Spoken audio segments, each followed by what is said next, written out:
ಮತ್ತೆ ನಾನು ಎದ್ದು ಬಂದಿದ್ದೀನಿ ಅಂದರೆ ನನಗೆ ಅತ್ಯಂತ ದೊಡ್ಡ ಶಕ್ತಿ ತೊಗೊಂಡು ಮತ್ತೆ ನಾವು ಎದ್ದು ಬರ್ತೀವಿ. ಪ್ರತಿಯೊಂದು ಕಮೆಂಟ್ ಫೇಕ್ ಅಕೌಂಟ್ಗಳಿಂದ ಬರುತ್ತೆ. ನಿಜವಾದವರು ಅಥವಾ ಬುದ್ಧಿಜೀವಿಗಳು ತಿಳಿದಿರೋರು ಯಾರಾದರೂ ಕಮೆಂಟ್ ಮಾಡಿದ್ರೆ ಅದನ್ನು ತಿದ್ಕೊಂಡು ಮುಂದಕ್ಕೆ ಹೋಗ್ಬೋದು. ಆದರೆ ಫೇಕ್ ಅಕೌಂಟ್ಗಳಿಂದ ಕೇವಲ ಅಶ್ಲೀಲವಾದ ಪದಗಳನ್ನು ಒಬ್ಬ ಹೆಣ್ಮಗಳ ಮೇಲೆ ಯೂಸ್ ಮಾಡ್ತಾ ಕೆಟ್ಟಗಳ ಕಮೆಂಟ್ ಹಾಕೋದಿದೆಯಲ್ಲ, ಇದು ಒಳ್ಳೆ ಬೆಳವಣಿಗೆನೂ ಅಲ್ಲ. ಅದನ್ನು ಸಹಿಸ್ಕೊಂಡು ಯಾವ ಹೆಣ್ಮಗಳು ಇದು ಓಕೆ, ಇದೊಂದು ಕೆಟ್ಟ ಕಮೆಂಟು ಎಲ್ಲರೂ ಮಾಡ್ತಾರೆ ಅಂತ ಈಸಿಯಾಗಿ ಲೈಫನ್ನು ತೊಗೊಂಡು ಹೋಗೋಕ್ಕೆ ಅಷ್ಟು ಸುಲಭವಾಗಿ ಆಗೋದಿಲ್ಲ. ನಾನು ಯಾವಾಗಲೂ ಎಲ್ಲರೂ ಸಹಜವಾಗಿ ಮಾತಾಡ್ಕೊಳ್ತಾರೆ ಅಂತ ಕೇಳ್ತೀನಿ. ಈ ಪ್ರತಿಯೊಂದು ಇನ್ಸ್ಟಾಗ್ರಾಮ್ ಅಕೌಂಟ್ಗಳು, ಫೇಸ್ಬುಕ್ ಅಕೌಂಟ್ಗಳು ಮಾಡುವಾಗ ಯಾಕೆ KYC ಮಾಡಬಾರ್ದು ಅಂತ. ಅಂದರೆ ಯಾರು ಈ ಅಕೌಂಟ್ ಹೋಲ್ಡರ್ ಇರೋರು ಒಳ್ಳೆಯದು ಕೆಟ್ಟದು ಅವರ ಹಕ್ಕು, ವಾಕ್ ಸ್ವಾತಂತ್ರ್ಯವನ್ನು ನಾವು ಯಾರೂ ಕಿತ್ಕೊಳ್ಳೋಕ್ಕಾಗಲ್ಲ. ಆದರೆ ಒಬ್ಬರ ಜೀವನೇ ಹೋಗೋಷ್ಟು ನೋವಾಗೋಷ್ಟು ಕೆಟ್ಟ ಕಮೆಂಟ್ಗಳು ಮಾಡಿದಾಗ ಅಟ್ಲೀಸ್ಟ್ ಯಾರು ಮಾಡಿದ್ರು ಅಂತ ಅದನ್ನು ಕಣ್ಣಿಗೆ ಕವರು ಆಗುತ್ತಲ್ಲ, ಯಾಕೆ KYC ಮಾಡಲ್ಲ, ಇದಕ್ಕೆಲ್ಲ ನಾವು ಸಹಜವಾಗಿ ಮಾತಾಡ್ಕೊಳ್ತಾ ಇರ್ತೀವಿ ಅಷ್ಟೇ. ಕಮೆಂಟ್ ಅನ್ನೋದು ತುಂಬಾ ಹರ್ಟ್ ಮಾಡುತ್ತೆ, ತುಂಬಾ ನೋವು ಮಾಡುತ್ತೆ. ಅದನ್ನು ನಾನು ಅನುಭವಿಸ್ತೀನಿ. ಈ ವಿಚಾರದಲ್ಲಿ ನಾನು ದರ್ಶನ್ ಅವರು ಅಂದರೆ ಉಗ್ರಲೋಕಕ್ಕೆ ಕೊಡ್ಲಿಕ್ಕೆ ಈ ಪ್ರಕರಣ ಈ ಹಾದಿ ನೋಡ್ತಾ ಇದ್ರೆ ಹಾಗೆ ಅನಿಸ್ತಾ ಇದೆ. ಇನ್ನೂ ವಿಚಾರಣೆ ಹಂತದಲ್ಲಿದೆ. ಒಂದು ತಾರ್ಕಿಕ ಅಂತ್ಯ ಕಾಣಲಿಲ್ಲ. ಈ ಪ್ರಕರಣ ಇಂಡಸ್ಟ್ರಿಯ ಮೇಲೆ ಯಾವ ರೀತಿಯ ದುಷ್ಪರಿಣಾಮ ಬೀಳಬಹುದು ಮೇಡಮ್? ಒಂದು ಮನೆ ಅಲ್ವಾ ಇದು, ಇಂಡಸ್ಟ್ರಿ ಅಂದರೆ ಒಂದು ಕುಟುಂಬ ಅಲ್ವಾ ಇದು.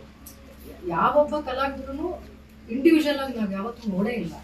ಇಡೀ ಇಂಡಸ್ಟ್ರಿನ ಒಂದು ಕುಟುಂಬ ಅಂತ ನೋಡಿದಾಗ ನಮ್ಮ ಕುಟುಂಬದಲ್ಲಿ ಯಾರಿಗಾರು ಒಬ್ಬರು ತೊಂದರೆ ಆದಾಗ ಖಂಡಿತವಾಗ್ಲೂ ಆ ಛಾಯೆ ನಮ್ಮ ಇಂಡಸ್ಟ್ರಿ ಮೇಲೆ ಇದ್ದೇ ಇರುತ್ತೆ. ಎಲ್ಲರೂ ಮಂಕಾಗಿದ್ದಾರೆ, ಸಿನಿಮಾ ಪ್ರೊಡ್ಯೂಸರ್ಸ್ಗಳು ಎಲ್ಲರ ಬಾಯಲ್ಲೂ ಇದೇ ಮಾತಾಡ್ತಿದ್ದಾರೆ. ಖಂಡಿತವಾಗ್ಲೂ ಎಲ್ಲರೂ ಮಾನಸಿಕವಾಗಿ ಎಫೆಕ್ಟ್ ಆಗಿದ್ದಾರೆ. ಪ್ರಾಕ್ಟಿಕಲಿ ಸಿನಿಮಾ ಮಾಡ್ತಾ ಇದ್ದಾರಾ ಇಲ್ವೋ ನನಗೆ ಗೊತ್ತಿಲ್ಲ, ಬಟ್ ಮಾನಸಿಕವಾಗಂತೂ ಎಲ್ಲರೂ ಎಫೆಕ್ಟ್ ಆಗ್ತಾರೆ.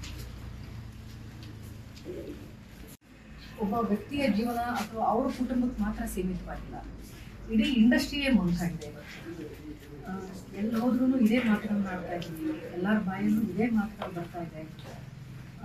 ಈ ಪ್ರಕರಣ ಒಂದು ತಾರ್ಕಿಕ ಅಂತ್ಯ ಪಡೀಲಿ ಅನ್ನೋದನ್ನ ನಾವೆಲ್ಲರೂ ಆಶಿಸ್ತೀವಿ. ತಪ್ಪು ಮಾಡಿರೋರನ್ನ ಯಾರು ವಹಿಸ್ಕೊಂಡು ಮಾತಾಡೋದಕ್ಕೆ ಸಾಧ್ಯವೇ ಇಲ್ಲ. ತಪ್ಪು ಮಾಡಿರೋರಿಗೆ ಶಿಕ್ಷೆ ಆಗಬೇಕು. ಜೀವ ಕಳ್ಕೊಂಡಿರೋರಿಗೆ ಇನ್ಮೇಲೆ ಬದುಕು ಕಾಣುವಂಥ ಒಂದು ಪುಟ್ಟ ಜೀವ ಹೊಂದಿದೆ, ಅದಕ್ಕೆ ನ್ಯಾಯ ಸಿಗಲ್ಲ. ಮೇಡಮ್, ನೀವು ಅವರು ಸ್ಟ್ರಗ್ಲಿಂಗ್ ಆಕ್ಟರ್,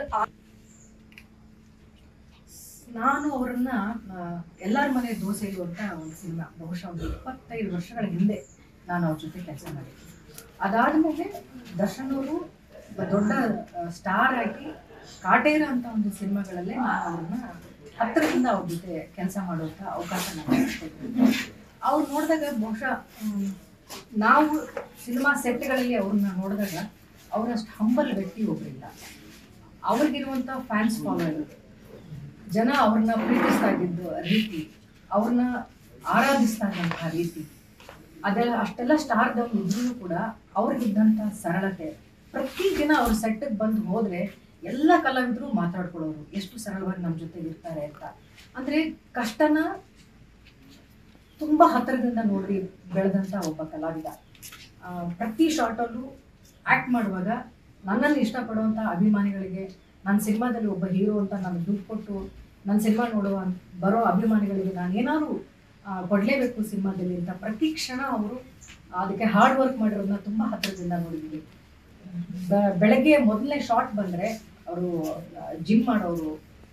ಯಾಕಂದರೆ ಒಬ್ಬ ಹಳ್ಳಿ ಹುಡುಗನ ಪಾತ್ರ ಮಾಡುವಾಗ ಮೈಕಟ್ಟೆಲ್ಲ ಚೆನ್ನಾಗಿರಬೇಕು, ಪಾತ್ರಕ್ಕೆ ಹೊಂದ್ಕೊಳ್ಳೋ ನಾನು ಇರಬೇಕು ಅಂತ ಬೆಳಗ್ಗೆಯಿಂದ ಸಾಯಂಕಾಲದವರೆಗೂ ಅವ್ರ ಸೆಟ್ಟಲ್ಲಿ ಎಷ್ಟು ಸಮಯ ಕಾಲ ಕಳೀತಿದ್ರು ಅಷ್ಟು ಸಮಯವೂ ಕೂಡ ಆ ಪಾತ್ರದ ಒಳಗೆ ಇರ್ತಾ ಇದ್ರು, ಆ ಪಾತ್ರಕ್ಕೆ ಜೀವ ಕೊಡ್ತಾ ಇದ್ರು. ಸೋಷಿಯಲ್ ಮೀಡಿಯಾ ಕಮೆಂಟ್ ಆಗಲಿ ಅಥವಾ ತುಂಬ ನಾನು ಇದುವರೆಗೂ ಮಾತಾಡಿಲ್ಲ ಈ ವಿಚಾರದಲ್ಲಿ. ತುಂಬ ಗಂಭೀರವಾದಂಥ ವಿಚಾರ. ಯಾವುದೇ ಒಬ್ಬ ಹೆಣ್ಮಗಳ ಬಗ್ಗೆ ತುಂಬ ಕೆಟ್ಟದಾಗಿ ಕಮೆಂಟ್ ಮಾಡಿದಾಗ ತುಂಬಾ ಹರ್ಟ್ ಆಗುತ್ತೆ, ತುಂಬಾ ನೋವಾಗುತ್ತೆ. ಎಷ್ಟೋ ನಾವು ಮೆಚೂರಿಟಿ ಇದ್ದರೂ ನಮಗೆ ಲೈಫಲ್ಲಿ ಬದುಕನ್ನು ತುಂಬ ನೋಡಿದ್ವು, ಏಳು ಬೀಳು ಎಲ್ಲ ನೋಡಿದ್ದೀವಿ ಜೀವನದಲ್ಲಿ. ಸಣ್ಣದೊಂದು ಕಮೆಂಟಿಗೆ ಯಾಕೆ ನಾವು ಡಿಸ್ಟರ್ಬ್ ಆಗಬೇಕು ಅಂತ ನಮ್ಗೆ ಅನಿಸುತ್ತೆ ಸಮಟೈಮ್ಸ್, ಕಲಾವಿದೆಯಾಗಿ ಹೆಣ್ಮಕ್ಳಾಗಿ. ಬಟ್ ಖಂಡಿತವಾಗ್ಲೂ ಸಾಧ್ಯ ಇಲ್ಲ, ಅದನ್ನು ಓವರ್ಕಮ್ ಮಾಡೋದು ತುಂಬ ಕಷ್ಟ ಇದೆ.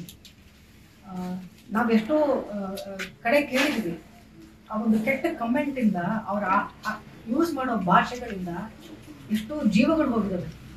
ಆ ಅವಮಾನಗಳನ್ನು ಸಹಿಸ್ಕೊಳಕ್ಕಾಗದೆ ಎಷ್ಟೋ ಜನ ಪ್ರಾಣ ಕಳ್ಕೊಂಡಿದ್ದಾರೆ. ನಮಗೊಂದೊಂದ್ಸರಿ ಏನಂದ್ರೆ ಪ್ರಾಣ ಹೋಗೋಷ್ಟು ನೋವಾಗುತ್ತೆ. ಅವರು ಮಾಡೋವಂಥ ಕಮೆಂಟ್ಗಳು, ಯೂಸ್ ಮಾಡೋವಂಥ ಪದಗಳು, ನನಗೂ ಕೂಡ ನಾವು ಮಾಡೋ ಯಾವುದೋ ಒಂದು ಸಣ್ಣ ಕೆಲಸಗಳ ಬಗ್ಗೆ ಜನ ಕಮೆಂಟ್ ಮಾಡುವಾಗ ಅವರು ಬಳಸುವಂಥ ಪದಗಳಿದೆಯಲ್ಲ, ಅದನ್ನ ಜೀರ್ಣಿಸ್ಕೊಂಡು ಅರಗಿಸ್ಕೊಂಡು ಸಾಮಾನ್ಯವಾಗಿ ಮತ್ತೆ ಎದ್ದು ಬಂದು ಕೆಲಸ ಮಾಡೋದು ನಮಗೆ ಅದು ಸುಲಭವಾದ ಟಾಸ್ಕ್ ಏನಲ್ಲ.